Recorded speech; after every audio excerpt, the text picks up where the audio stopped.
We read this week about the giving of Torah at Sinai. And the experience where every Jew had experienced a communication, the most open, conscious communication that any prophet ever experienced with God. It was an experience which only Moshe Rabbeinu experienced, that level of communication, which is referred to as ponim el ponim, face to face. They were in a wake state, it was not in a sleep state.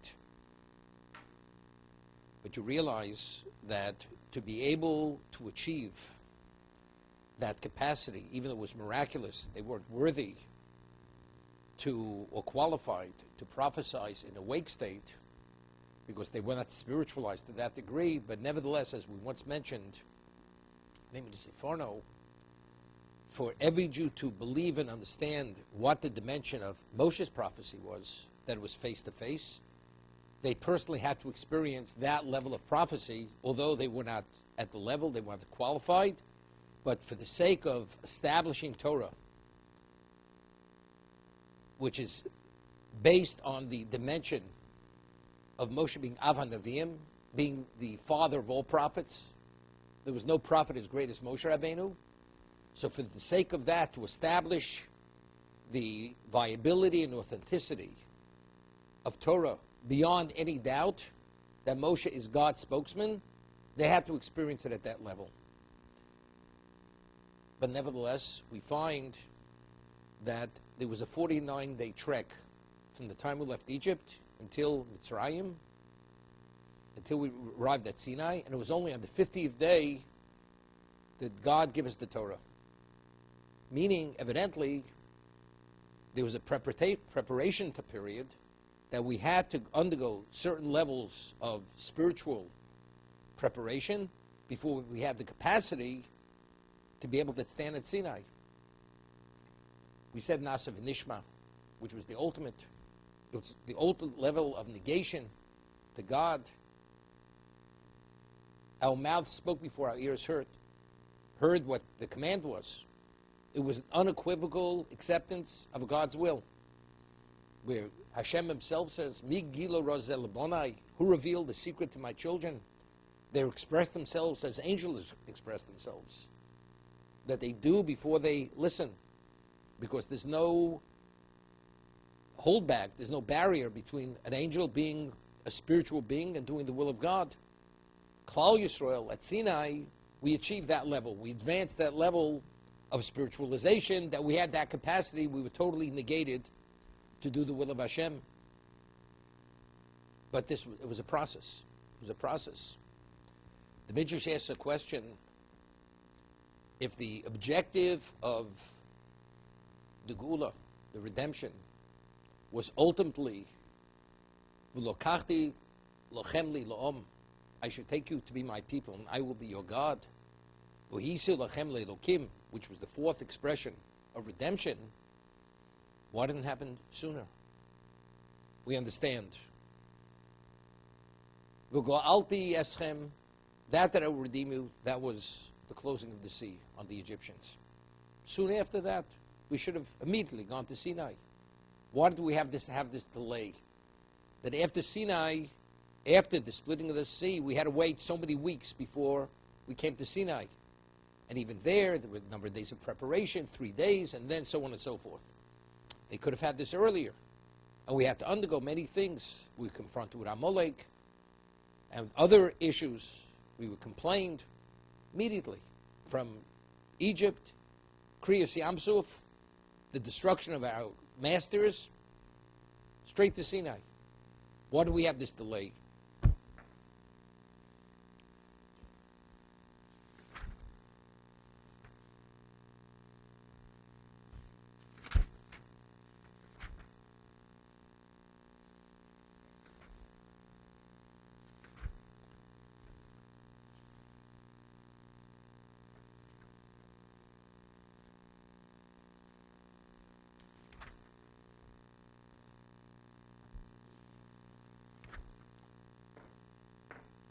So the Midrash says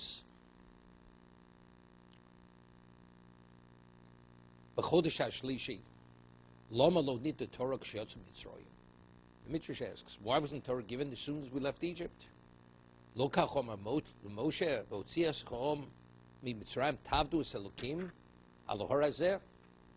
Hashem had said to Moshe, when I will take the people out of Egypt, they will serve God, worship God on this mountain. So seemingly it should be immediately. So why do we have this 7-week delay? Omer Rav Yehuda bar Shalom, Moshe ben Melochim, it is analogous to a prince. She'omen b'choloyo, he just recovered from his illness. Oma Oviv, so the father, the king, says to his son, Namtin lo shlosha chadoshim, ad shetovo nafsho min acholi. We're going to wait 3 months until he fully recovers from his illness. V'achrechein olichenu lebeis harav l'ilmod Torah, and then I will take him to the teacher's home to teach him Torah. Because until he fully recovers, he doesn't have the capacity and the mental and the emotional strength to be able to absorb and process as he should.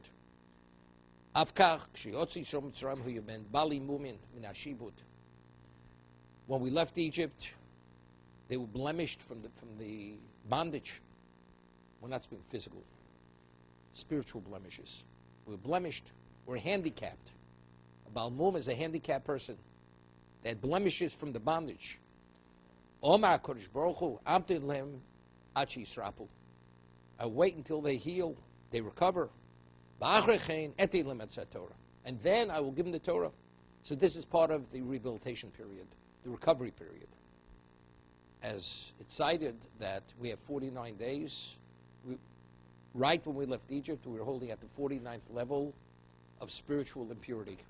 At the point of spiritual extinction. We would go into oblivion. Every day we were out of Egypt, we advanced 1 level. Another gate of purity. Sharitaro, a gate of purity, till finally on the 49th day we reached the Memte Sharitaro, the 49th gate of purity. But each day is what? As the Midrash says, Kishiyotzi Yisro Mitzrayim ho yibali mumin min hashibud. Omer HaKadosh Baruch Hu, Amtu b'lechi Yisrapu. I wait till they're fully healed.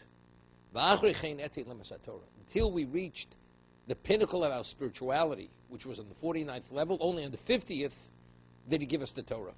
Only then did he take us to be his people, and we accepted him as our God. This happened on the 50th.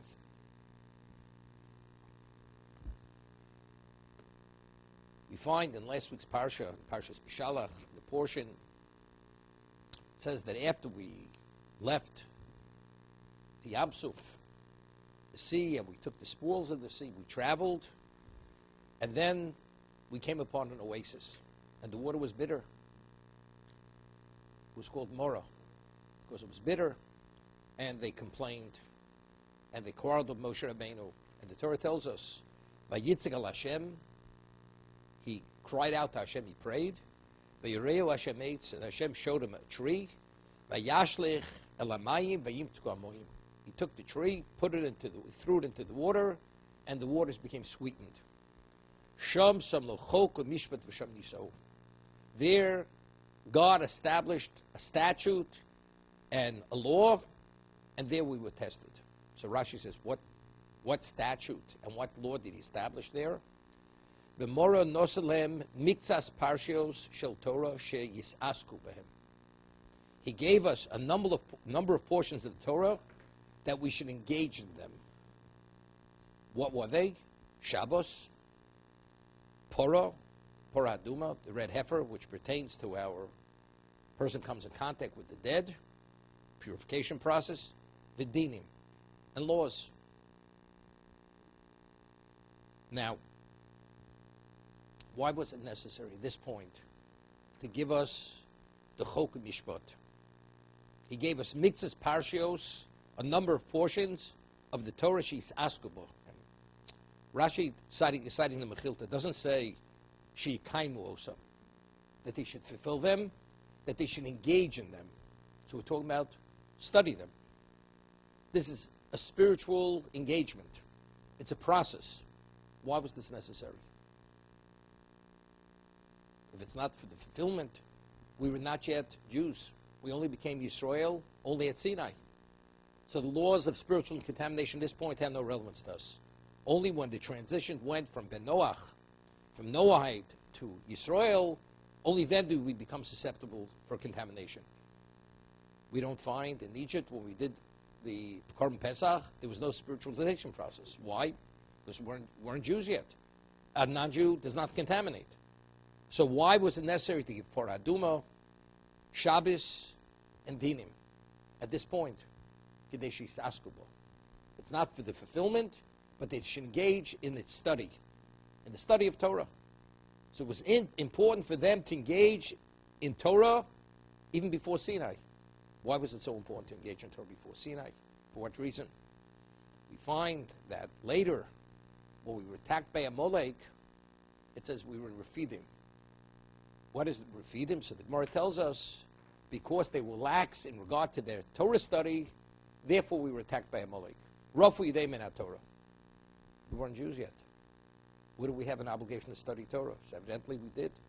And Moro, Hashem gave us a number of portions we should engage in its Torah study. Those portions were necessary for our spiritualization. We had to develop a certain degree of spiritualization within ourselves, which would give us another level of capacity. It's interesting. We find that why were we attacked by Amalek? Because after we had the man, and we had the slav, the quail, again we had a problem with water. So they complained with Moshe. They complained. So Moshe says, Lomas and Asus Hashem, why are you testing God? God already showed you anything you need, He will provide. What are you asking? Such a disrespectful, you're questioning God. Lomas and Asus Hashem.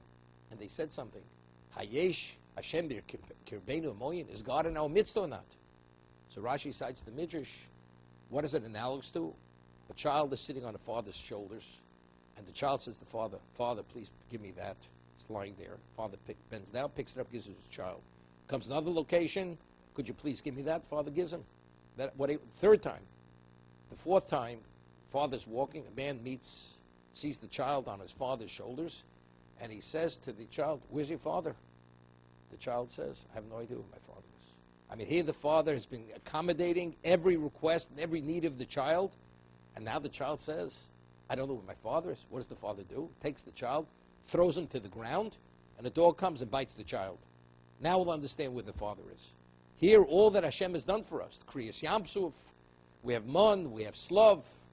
Now you have the audacity to say, is God in our midst or not our midst? I'll teach you a lesson. So now we have, it seems to be a little bit of a difficulty here. Is it because the reason why Amalek came was because Hayesh Hashem b'kavneim emoyim? Is it because it's God in our midst because they asked this inappropriate question? Or is it because it's Refidim? Because Rafu Yidei Min HaTorah? Because they did not study at a level of intensity, and therefore for that's why we were punished with Amalek. How do we reconcile? Is it because we questioned, is God in our midst, or is it because we didn't study sufficiently? Is it A or B? We'd once asked a similar question. The Gemara tells us that the reason why the Bais Rishon was destroyed was because Ozu was Torasi, because they abandoned the Torah. But yet, the Gemara tells us the reason why the first Beis HaMikdash was destroyed was because they violated the three cardinal sins. Gilei Arayos, Shvichas Damin, Avodah Zorah, the three cardinal sins. So is it because Al Asher Ozu is Torasi? Is it because they abandoned my Torah? Or is it because they violated the three cardinal sins? One or the other. And the Gemara tells us, Asher Bircha B'Torah Tchila, before they studied, they didn't say Birchas HaTorah. So as we cited the commentators, the Ran explains in the name of Rabbeinu Yonah, because they did not learn it Amnas Lasos. It was intellectual pursuit. So they studied, they were committed to the study, but it was not for the sake of the fulfillment of the mitzvahs. Therefore, it didn't have an effect on them. So the way we reconcile both statements, they're both true. Oz was Torasi. Hashem says, they asked God, why was the Beis HaMikdash destroyed? al asher ozu es Torasi, because they abandoned my Torah. Meaning, if they would have studied Torah as they're meant to study Torah, for the sake of fulfillment of the mitzvos, they would have been spiritualized. And if they would have been spiritualized, they would have been able to what? To take full control over themselves and understand the evil and the wrongness of murder and idolatry and, God forbid, incest and adultery. They would have internalized the wrongness of that. So why weren't they able? Why was it something which was only abstract to them? And why did their desires dictate their lives? Because they weren't spiritualized. So it's because it's lo ozu es Torasi, therefore they succumb to the three cardinal sins. One is a consequence of the other. If a person sees God before his eyes, and God provides continuously, how do you ask a question? Yesh Hashem b'kirbeinu amoyim. Is God in our midst? But the Torah tells you why. Because they were in refidim. Rafu yedei min Torah. If they would have been sufficiently committed to the study of Torah, what would have been? They would have had a sense of God. They would have sensed God being in their midst. But because it's Rafu yedei min Torah, because they were lackadaisical, they were laid back, they were not sufficiently committed to the study of Torah, as a result of that, they didn't have the capacity to internalize God. And as a result of that, they asked the question, one is a consequence of the other. Im yesh Hashem b'kirbeinu amoyin, is God in our midst or not? That's a consequence of not studying Torah sufficiently. But if they would have sensed His presence. So similar to what we said, to reconcile the two Gemaras, was it the three cardinal sins, or is it because they abandoned the Torah? Again, one is a direct outgrowth, a consequence of the other.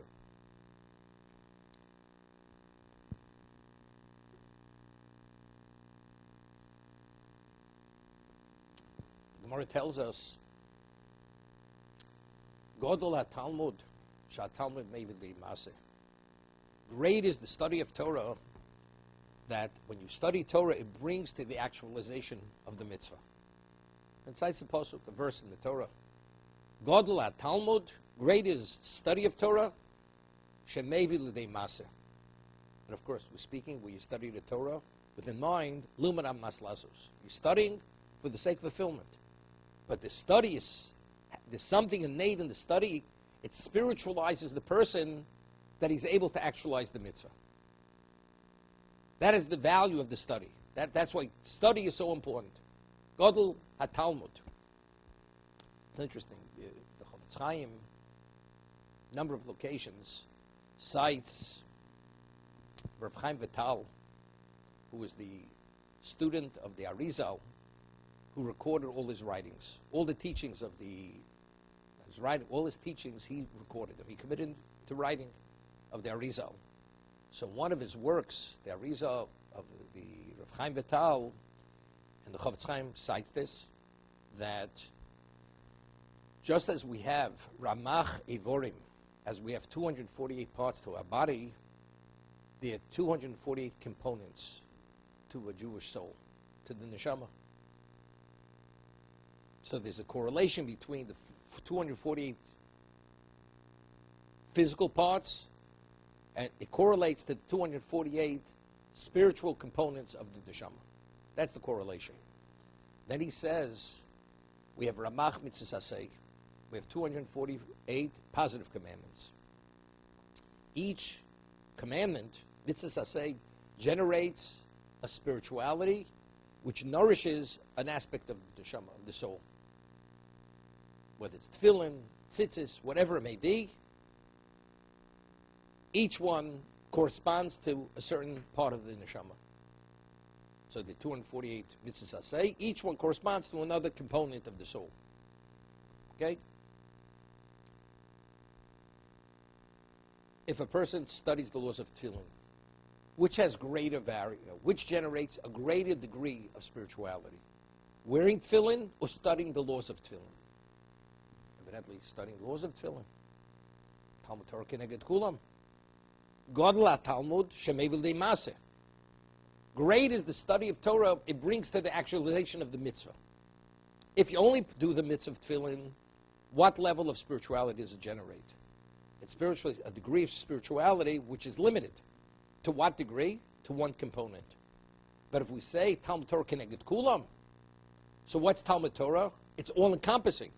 So what's interesting to see, that even though the different levels of mitzvos, certain mitzvahs generate greater, even the outside of Torah, Shabbos, whatever it may be, but the Torah of any mitzvah, the Talmud Torah of any mitzvah, generates the same degree, because that's Talmud Torah.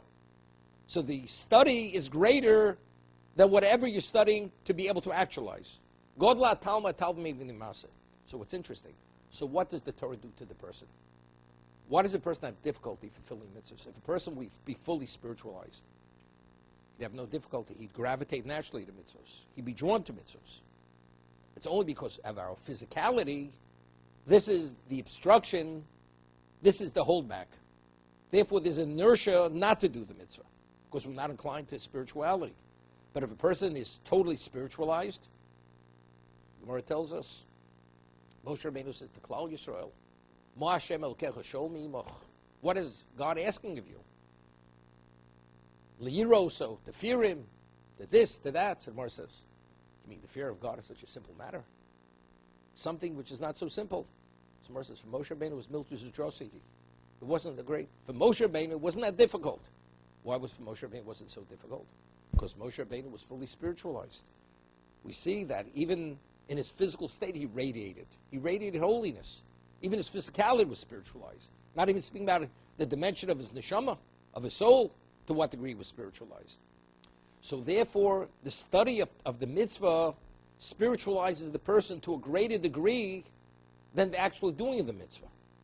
Because the Torah which is needed to understand the mitzvah is Talmud Torah. And Talmud Torah keneged kulam. So what did Hashem give us in Morah? He gave us Mikzas Parshi Shel Torah, a number of portions of the Torah. For what? Not to fulfill the mitzvah. She's asku b'hem. That we should engage in the mitzvah, in those portions. Shabbos Parah Aduma, V'dinim. Why? Because this is a prerequisite for Sinai. To have the capacity, not only do we advance from one level to another level, from the Shari Tumah to the Shari Tara, to the gates of impurity to the gates of purity, but in that advancement process, what does it have to be accompanied with? With the spiritualization of study of Torah. So it's Kedeshis Askuba Bohem. It's to engage the study of Torah. That is what it's about.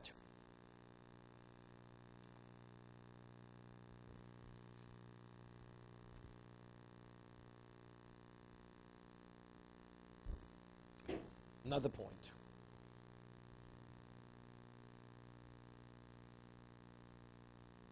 We find that the man did not fall on Shabbos, but rather they received lechem mishneh, a double portion on Friday. Meaning when they gathered a single portion. When they came home and they measured the amount of man that they collected, it was a double portion. Okay? That's what happened. And they were told on Shabbos they're not permitted to go out and collect. They shouldn't go out. Why should they not go out? Because it's not going to be out in the field. The Torah tells us that there was someone who went out and collected. They went out to collect the man, and God became angry. V'yom Hashem el Moshe, it says, V'yi b'yom hashvi, it was on the seventh day, Yotzu min ha'om lilkot. Some of the people went out to gather the man, v'lo motzo, and they didn't find the man in the field. V'yom Hashem el Moshe, ono, me'antim lishmo mitzvosai sorosoi. To what degree do you refuse to observe my mitzvos and my Torah? It seems to be the claims even against Moshe Rabbeinu. I mean, two people happen to be Dasan Aviram. But although it's only two people, Me'antim includes Moshe Rabbeinu. Moshe Rabbeinu was faulted. To what degree do you refuse to observe my Torah mitzvos? So Rashi explains, when they had the double portion of man on Friday, on the sixth day, Shalu Ma hayom yomayim. Why is today different than any other day? The other previous days we collected, we only had one measure. Today we have a double measure.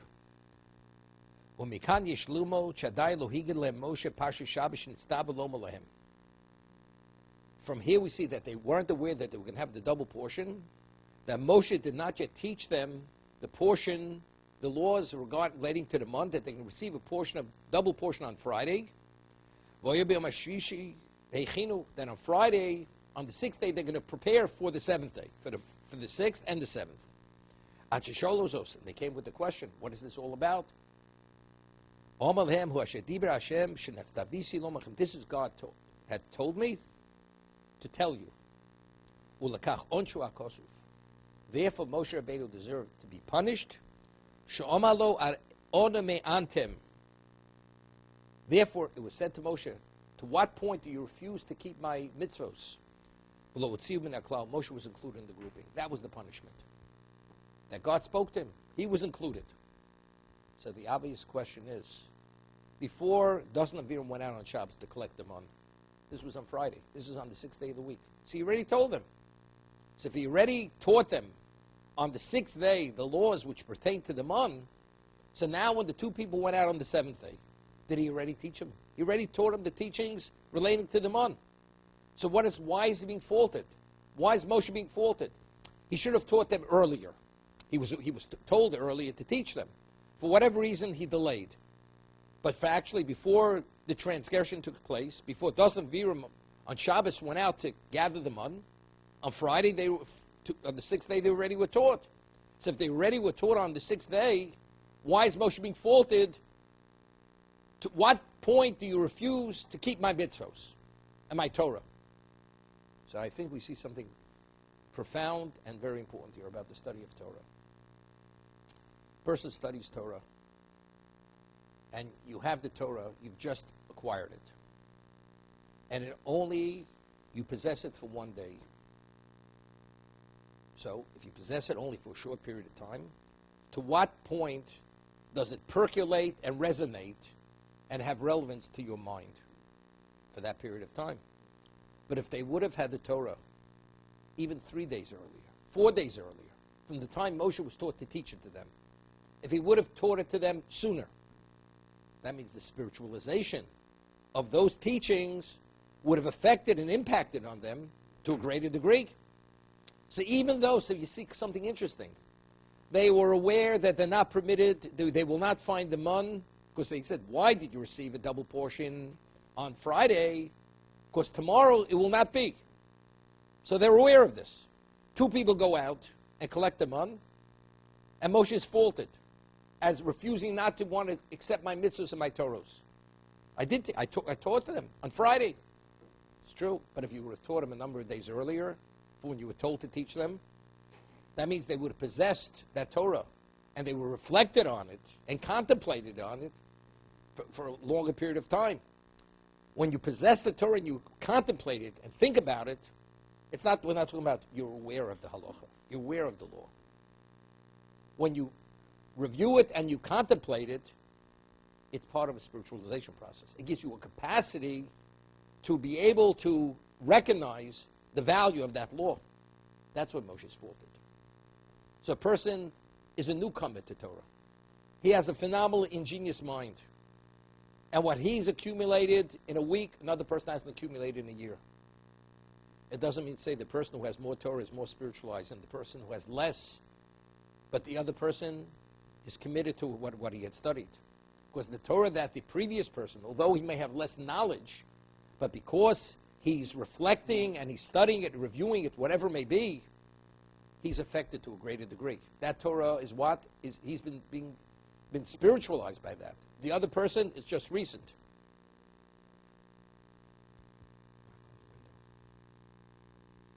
Okay?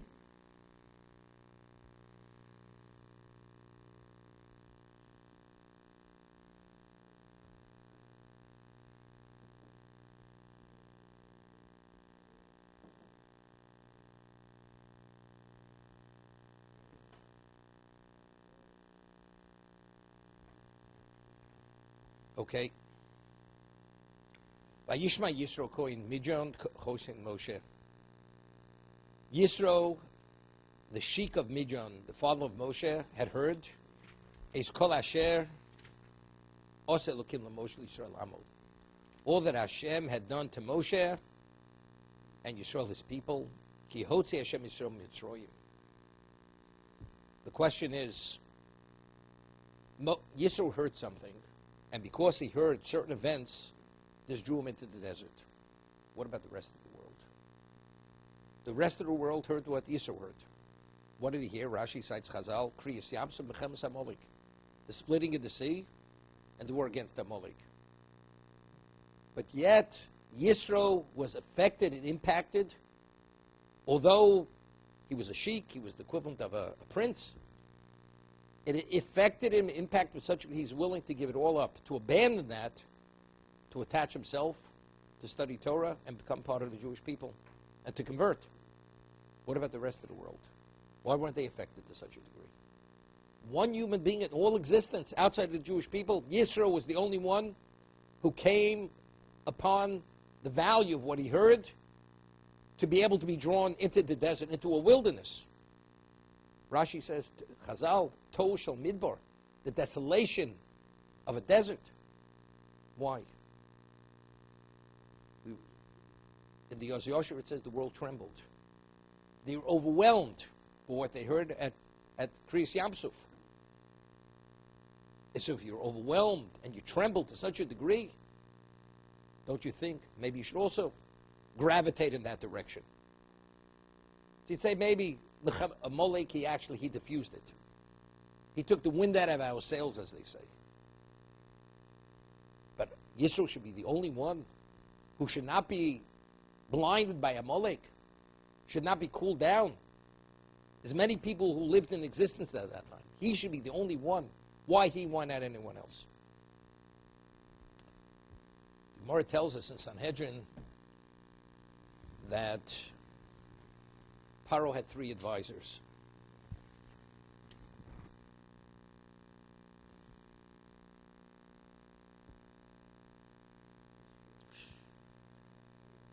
The Omer Reb Chia bar Abba, Omer Reb Simoi.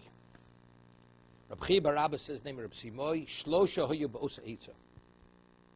There were 3 people at the time that Paro was advised to enslave the Jewish people. There were 3 advisors present. Elohein, Bilam. Bilam was there. Bilam, the prophet of the nations of the world. Eov, Job, Yisro. Bilam sheyoatz nerag.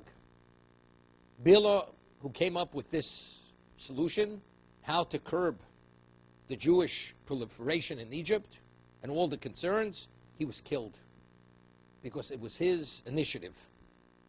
Eov sheshosak, Eov remained silent. Nidon b'Yisurin, he was judged that he should have untold suffering. Yisro sheborach, Yisro fled. Zochu b'nei bonov leishe b'lishkas agozis. Yisro who fled, his grandchildren merited to sit in the chamber of Katzon, meaning they were members of the High Court of Israel, the Sanhedrin Gedolah. To be qualified to be a member of Sanhedrin Gedolah, you have to be at the most advanced level. Yisro, it says, because he fled, he merited a direct outgrowth of that his grandchildren should be members of the Sanhedrin Gedolah. His grandchildren. What is the correlation between fleeing and his grandchildren? We have the 2 levels of courts. There's a Sanhedrin, which is called Sanhedrin Gedolah. That's a court comprised of 71 judges. And we have a court called Sanhedrin Ketano, comprised of 23 judges. It's the same qualification. You have to be ordained through ordination of Moshe Rabbeinu. But factually, the dimension of person is another dimension. To be qualified to sit on the Sanhedrin Gedolah, you're much more advanced than if you're sitting on the Sanhedrin Ketana. That means they advanced a level of understanding of Torah, which is the most advanced level, his grandchildren, in the Beis HaMikdash. Ki b'tzion teitzei Sorah, why was the Lishkas HaGozis, why was the Sanhedrin Gedolah situated along the sanctuary? Because that was the location of the Shekhinah. That's where the divine presence was. So to have the greatest level of clarity, that's where the high court sat, the Sanhedrin Gedolah. His grandchildren merited that level of clarity in Torah. Now, when you have that level of clarity in Torah, what does that represent? Says the Torah tells us that if the lower courts, the Sanhedrin Ketana, they have any disputes and they're able to resolve halachic issue, they should ascend and go up and consult with the Sanhedrin Gedolah. And they will resolve the issue, and whatever their ruling is, that is the ruling of the Torah. That is Hashem's will. that means? What it means, it's Hashem's will. That's what the Torah is dictating. Meaning, emes kenei val timkor. What is Torah? Torah is truth. They represent the ultimate truth, the unadulterated truth, the Sanhedrin Gedolah. There's no questions. Nothing is not resolved. They resolve everything. That means they come upon clarity. They merit an insight and understanding that no other court merits. So what does that mean? They dictate, they transmit emes, the truth. The Sanhedrin Gedolah transmit truth. When Yisro fled after he heard of this injustice, what they would do to Klal Yisrael, what was he protesting? I cannot have any association or relevance to this kind of justice. Why? But you realize Egypt is the height of civilization. Egypt is the most powerful civilization in the world. Paro is the most powerful monarch. If you flee and you're opposed to what he's doing, you become disenfranchised. There are ramifications, the consequences of disagreeing and openly protesting. It's a disrespect. I prefer to flee, to lodge my protest. I cannot be associated with this. He was willing to give, regardless of the consequences and the ramifications, for the sake of emes, I want nothing to do with this. This is such a miscarriage of justice. It's the antithesis of truth. I cannot tolerate it. So because he was willing to sacrifice for the sake of truth, he merited that his grandchildren should be the ones who should come upon the ultimate truth, which is the Torah itself. To be qualified to sit on the Sanhedrin Gedolah, the high court of Israel, which is in the chamber of cut stone. Lish Zagod is the location of the Shekhinah, of divine presence, alongside the sanctuary. Now, Moshe Rabbeinu flees to Midian. He's sitting by a well, and he sees women shepherdesses bringing flocks, and they're driven away by other shepherds. So what does he come? Immediately comes to the raid, drives them off, waters the flocks, they go home. Now, we ask the question, Moshe Rabbeinu, Moshe, you're a fugitive. You're making your presence obvious. You prefer to be not noticed or recognized. By immediately getting involved in this fray over here, word will get back, your location will be discovered. What's Moshe Rabbeinu? Moshe cannot tolerate anything which is not truth. When it comes to truth, one does not make any computations or calculations.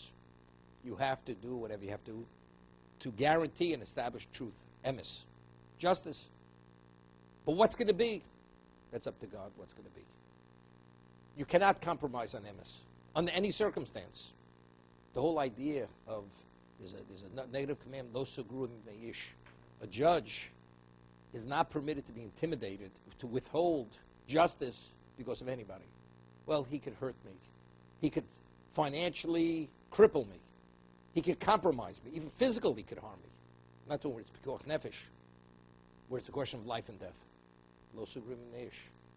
Regardless of the cost factor, reputation, finance, pain, you cannot compromise emes. That's lo sugru meish. That's the judge. That's emes. God demands truth. You cannot compromise God's signet. God's signet is truth. Chosom shel kodesh baruch emes. You cannot compromise his signet. Yisro wasn't because he was a Jew. At that point, it's not clear whether he rejected all idolatry yet. But factually, his perspective and his standard was a standard of truth, what he understood. And this, it was clear, he will not tolerate it. So because he compromised himself, regardless of the consequences, for the sake of truth, he merited b'nei bonav yoshim b'lishus hagozos. Moshe Rabbeinu is the same. So a man of truth, he recognizes and appreciates truth. You don't see it as being irresponsible. Another person will say, how irresponsible could he be? But if you understand what the value of truth is, regardless of consequence and cost, you make every sacrifice, maybe even your life, when you see a man like Moshe Rabbeinu, and you hear your daughters telling you over the tale that there was man, this Egyptian, he came to our aid, and he fought off these shepherds, and he watered our flocks. What does that say to Yisro? This man is very unusual. He's unique. How many people of truth do you find where you're not willing to compromise? And when later he finds out who he was, that he's a fugitive, it was even more so. So he says to them, so I once mentioned in Maimon and Maral, Moshe Rabbeinu didn't even accompany them home to even have an interest in attaining any level of recognition, rumination, to be paid, even with a compliment. Whoever heard of such a thing? If a person acts for altruistic reasons, purely for truth reasons, you're not looking for any compensation. No compensation. Not even a compliment. But why did this resonate so strongly with Yisro? Because Yisro himself was a Nish Emes. The world is not interested in truth. The world compromises truth for their own sake. So now, who's the world? Who's Yisro? Yisro is Ish Emes. Emes at a level which we can't even relate to. That's who Yisro is. He fled. He fled regardless of consequence. Because he will not tolerate, couldn't tolerate what Bilam had suggested, and Paro embraced his suggestion. Now he has Kriyas Yam Suf, Melchemes HaMolech. What does he hear? What does he see? He sees truth. But you realize, a person who's a pagan, who is your God? It's the one you decide who it is. A person who recognizes truth, truth dictates your life. You don't dictate what truth is. If you're dictating truth, that means you're compromising truth. You're allowing your own personal conflicts to compromise truth. But if a person doesn't compromise truth, that means truth dictates his life. Every idolater, the deity, why does a person serve an idol? Has nothing to do with truth. Because if you do its bidding and you acknowledge it, you revere it, it will do for you. That's the whole concept of idolatry. And that's why they pick various deities to serve them in different ways. Lahavdil Elef Abdolas, serving God, it's not because he will do for me. Because if God is the master, the omnipotent, the supreme being, I am a subject. If I am a subject, I recognize truth. It's a whole different approach. Therefore, Yisro, when he heard Kriyas Yam Suf, that even Masharosa Shivchal Hayam Leroy Yechezkel, and then he hears of Melchemes HaMolech, now he understands this is what? This is a display of what? Something that cannot be denied. And he's not interested in denying it. The world, we prefer to turn a blind eye.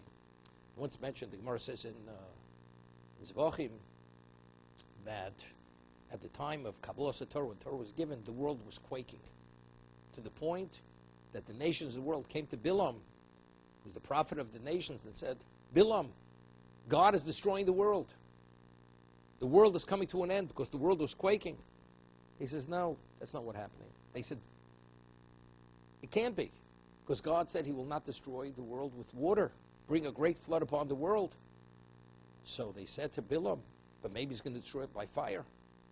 It may not be by water. He says, you fools, don't you realize God is giving his Torah to his people? Hashem oz lamo yitain. Don't you realize he's giving Klal Yisrael his oz? Hashem oz lamo yitain. So they said, oh, is that the case? Hashem yivorach samo v'shalom. Have a good day. We're going home.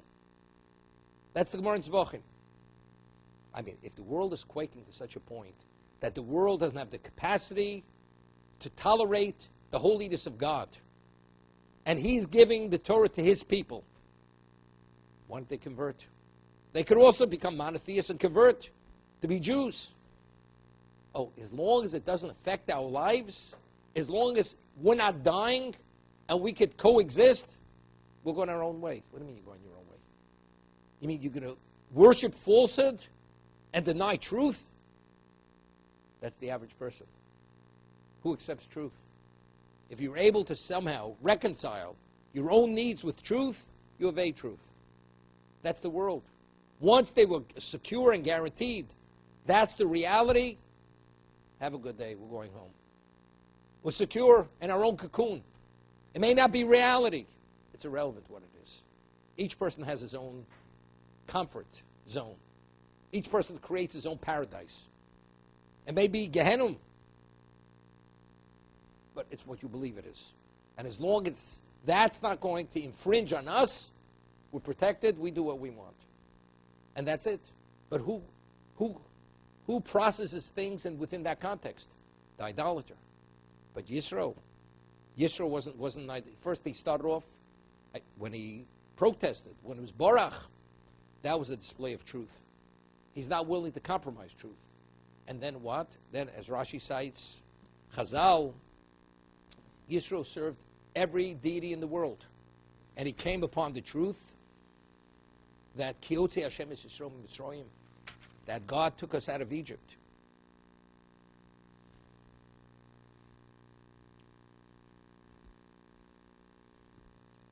After Moshe had shared with Yisro all what had taken place in Egypt and the Yam Suf and the whole trek, so what did Yisro say? V'yomer Yisro, Baruch Hashem asher hitzel eschem miyad Hashem miyad Paro.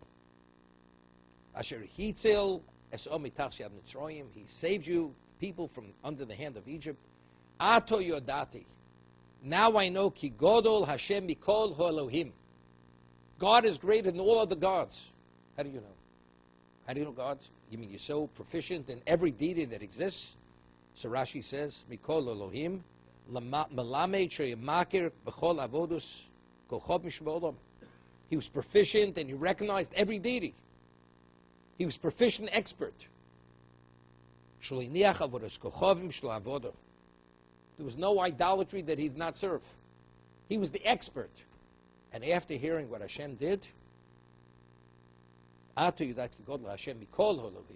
He's greater than all. It's amazing. Now, what impacted, what affected him? So Rashi says, what is the meaning of in the area that they were deliberate? Rabbi Sein Dorshu Yoshin veYozed. The pot they wanted to cook us in, they were cooked in their own pot. They cooked their own goose, as they say in the vernacular. Meaning this was midah keneged midah. Meaning every one of the plagues and the punishments that they suffered when they were destroyed by the Yam Suf, it was exactly midah keneged midah. Now, how's it possible? He was amazed. Midah keneged midah. There's a Gemara. The Gemara tells us in Sanhedrin, it says that Yisro, when he heard all that Hashem had done on behalf of the Jews, he said, Baruch Hashem asher hitzel eschem miyad Mitzrayim. He said, blessed is God who saved you from the hand of Egypt and the hand of Paro. Asher hitzel esom mitach yad Mitzrayim. So the Gemara says in Sanhedrin, Genaihu lemoshe l'shishim ribu. It's something which is unbecoming to Moshe and the 600,000 people, that although they witnessed and experienced and were beneficiaries of all the miracles that took place, lo omru baruch. They did not say, blessed is Hashem. And Yisro did say, baruch. Therefore, it's genai. It's something which is unbecoming. It's a criticism. Yisro said baruch. They didn't say baruch. Now the question is, why did you say baruch? Why was it easy for Yisro to say baruch than to say baruch? It's a genai. They should have said baruch. Gemara says it is a criticism. But why was Yisro able to say baruch? So the way I understand it, the Jews themselves, they were idolaters. They were pagans in Egypt. Were they as proficient in paganism as Yisro? Definitely not. He was the expert. He was the expert theologian in all areas of idolatry. With all what he experienced and studied and lived his life, there's no deity, there's no power that could do measure for measure at every level. Doesn't exist. This is from first-hand experience. So who's amazed? He's amazed. He's not amazed because I understand it. God displayed his dominion over every level of existence. It's not, I understand it. This is, I've lived through it. I've lived through the thick and thin of idolatry. That's Yisro. He's the expert. And all of a sudden he sees one power is all-encompassing. It's not only intellectually I understand, this is a reality. It's like seeing the sun is shining, and you feel the warmth of the sun, and you have to close your eyes to the brightness of the light. You can't deal with it. This is Yisro. How could Yisro not say Baruch? Kalatsky should have said Baruch. Based on their understanding, they should have said blessed is. They didn't. You should have. It's Genayu. But for Yisro to say Baruch, it's a lot easier. Even though he wasn't the beneficiary, but factually, but because he experienced it in his studies and his life, the way he lived his life, that he worshipped every deity, he says, this confirms beyond any doubt, under no circumstance does anything exist outside of God himself. He is the only power. So maybe like this.